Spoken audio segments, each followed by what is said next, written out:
This abandoned building, or what is known as the Egg, is now where the Lebanese debate and plot the future of their country. Since October, anti-establishment protesters have occupied this bullet-ridden structure in central Beirut, which was damaged during the 15-year civil war that began in 1975. Decades later, Lebanon is facing difficult days.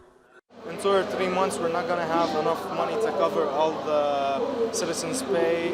A lot of people are getting half a salary. A lot of people, there's almost 300,000 Lebanese people at home, unemployed, including my dad.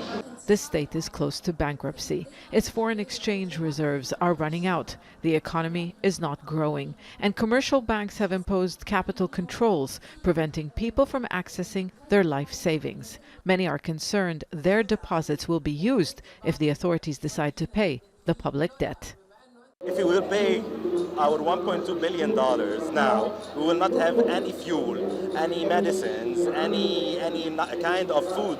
So the people will automatically be in the street. The new government is facing a difficult decision. Lebanon is a heavily indebted nation in a financial crisis. It needs to repay $1.2 billion worth of dues, known as Eurobonds, next month.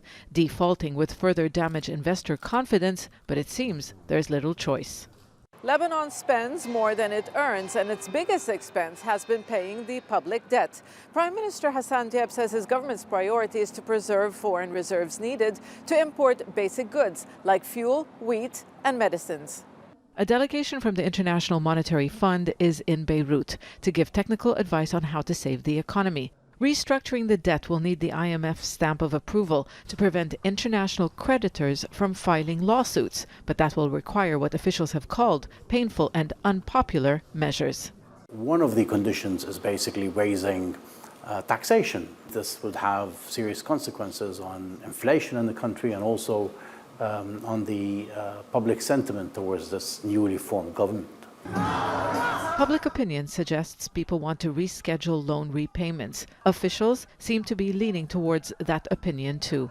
But there is a difference. People don't want to pay the price for such a decision. They want the authorities to make sure stolen public money is returned.